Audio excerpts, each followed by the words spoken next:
want to start off? Yeah, I'll just start with the first question. Your overall experience since coming to China, leaving Australia, and the comparisons and the differences we've had to adjust to.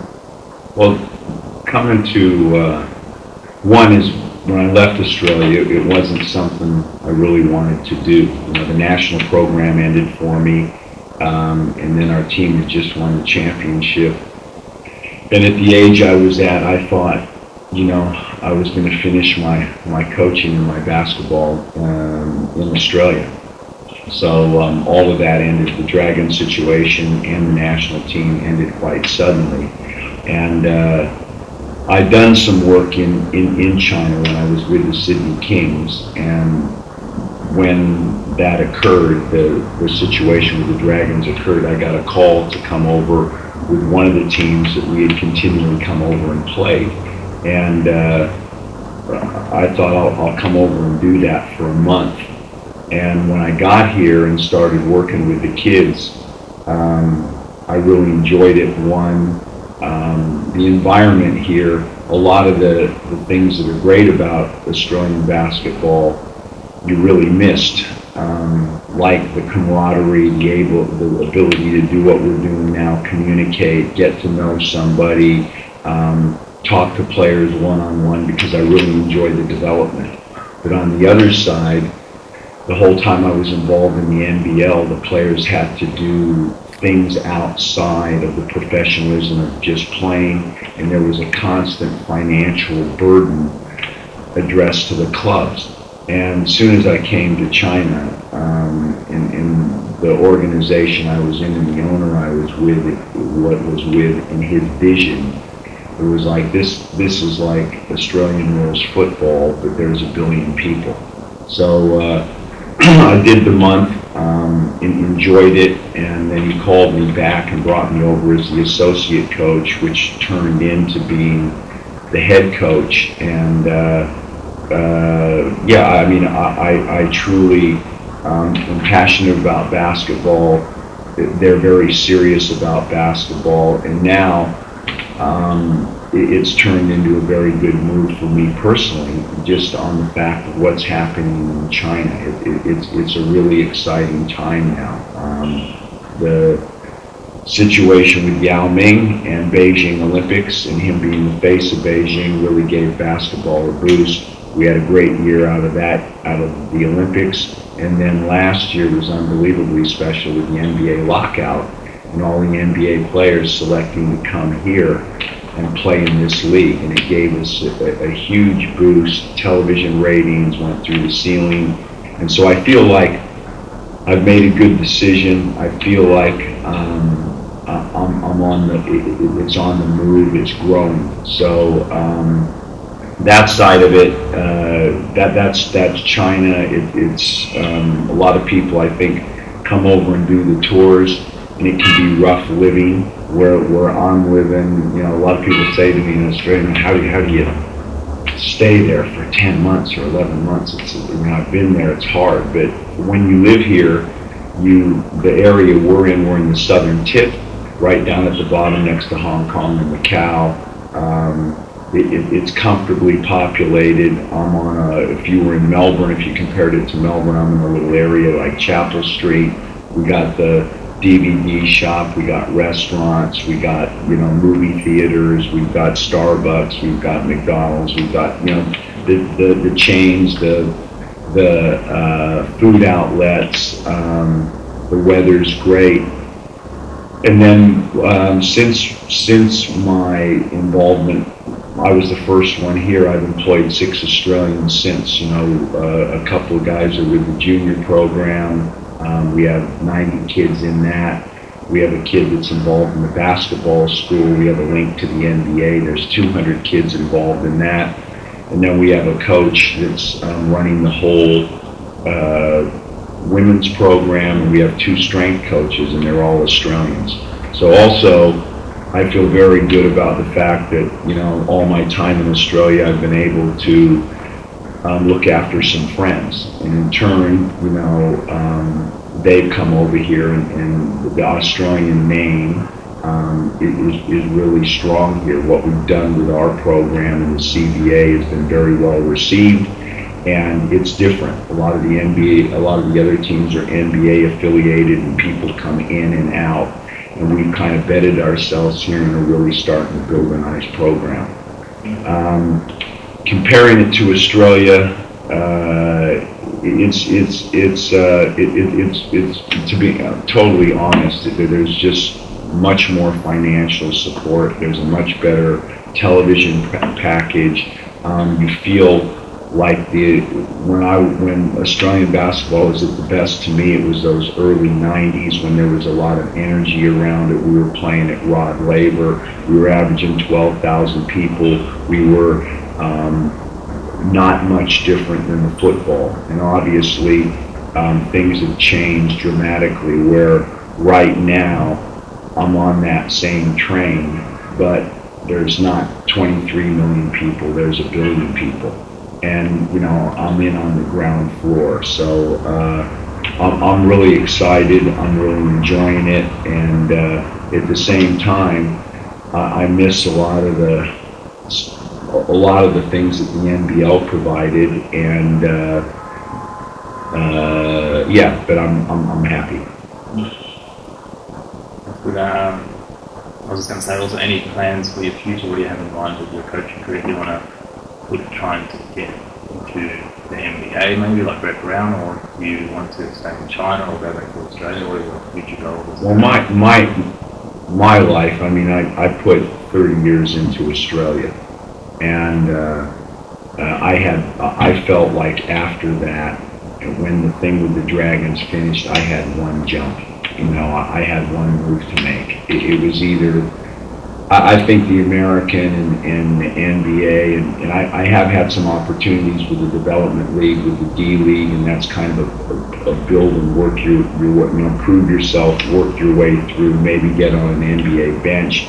If you were unbelievably fortunate, and really that climb for me at where I am in my career is too long. I made my decisions, I made my choices, so my next step was with this guy and this move, and my goal, I would love, you know, to be involved in Team China. I would love to take our club, this club, to a championship. This owner has brought me here to do that, and we're trying to build a program and consistently bang on that door and be in the top 4 and win a championship. And I'd say, you know, that's a 5 to 10 year plan, you know, and being able to survive that in my situation, I don't know if I can, but I'm trying to do that. And if things finished here, I would go back to Australia, and that's my home, and get involved in the sport in some manner, you know, basketball schools, coaching clinics, but, you know, Australia's where I live, Australia's home, and when this finishes, that would be my next step to go back.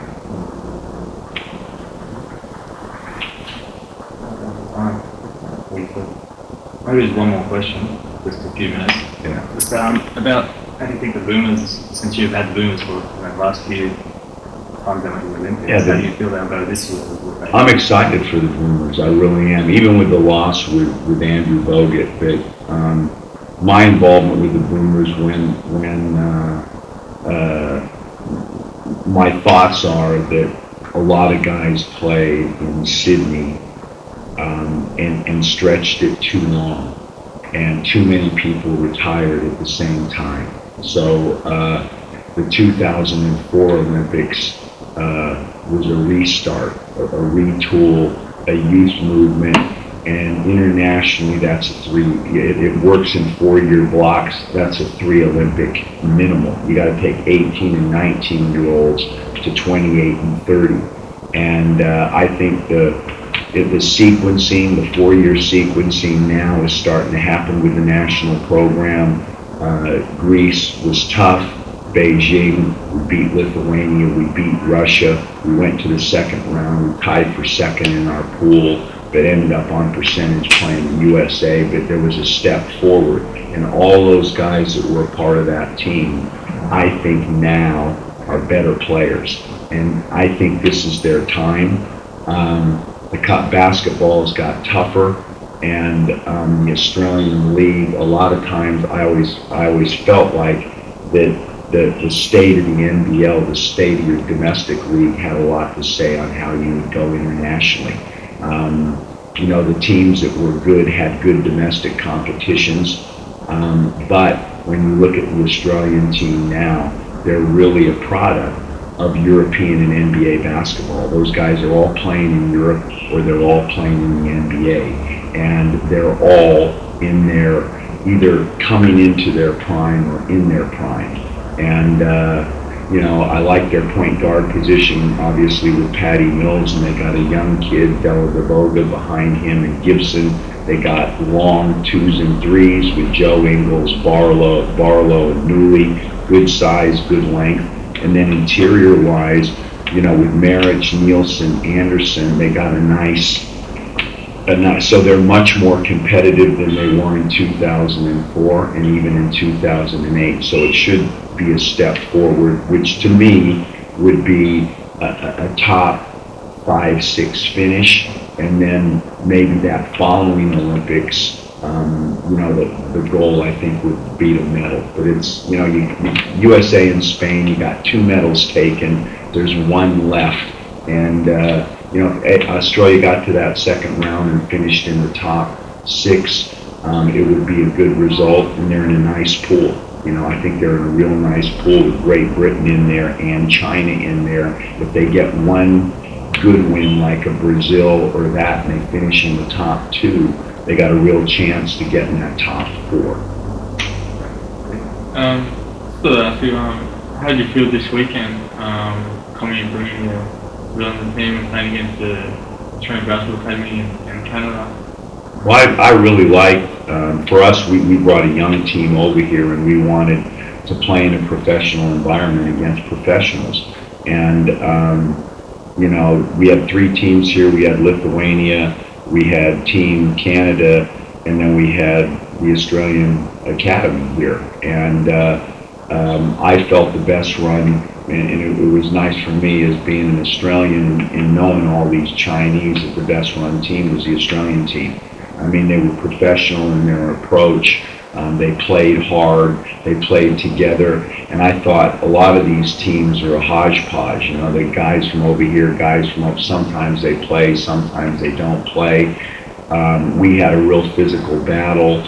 It was professionally run, and it was nice for me. It's always great to see Australians, you know, come over here and play. But again, I've been over here. This is my 4th year, going into my 4th year, and I've played a lot of these tours. This is a well-run team and organized that we've played against. And for us, and you know, a lot of the touring teams don't understand, it's a real important time for the Chinese. We have tournaments coming up that are state or country championships. So our team's going into something very, very important, and these games were vital in our preparation. So we're really thankful to the Australian Academy, and you know, I know my owner and I know the club was really impressed with their professionalism of the 3 teams we played. And firstly, how do you, you know, what are your thoughts on the Australian Basketball Academy and what their goals and their aspirations are for, you know, shorten the gap between, you know, Australia and international basketball, and you know, being that building step and platform for guys to get over here and elsewhere? Well, I think there's a real, I mean, it's providing, one, I think it's great. 2 is there's a real void in Australia for those players that are not, you know, NBL Australians. They're in that gap, and there's a lot, when you travel around the world, there's a lot of good players. There's only 8 teams in Australia, and there's a lot of good players, not only in Australia, but you know, you throw a couple imports in that mix with the right attitude. One, you put on a great performance. Two, you're given tremendous opportunity. And then with the academy also being committed to developing these players as, giving them a work ethic, helping them with their skills. There was a lot of that going on with this team, which is going to make these kids better players when they go back. Also get them an opportunity to have an international experience. And number three, giving them opportunity to be a professional player and earn a nice income. So I think it's the whole package. And, piecing that package together is difficult, and I think they've done a good job of it, and it's a piece of Australia that that we're struggling with. And NBL's here, you got the juniors here, but that piece in the middle is a difficult one, and I think this is a real good service for that.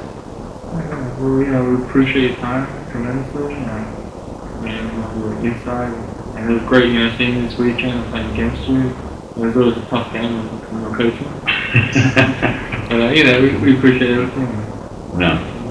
Thank you, man. Yeah, no, thanks Thank you. for talking to us. Thank you. Yeah. No worries.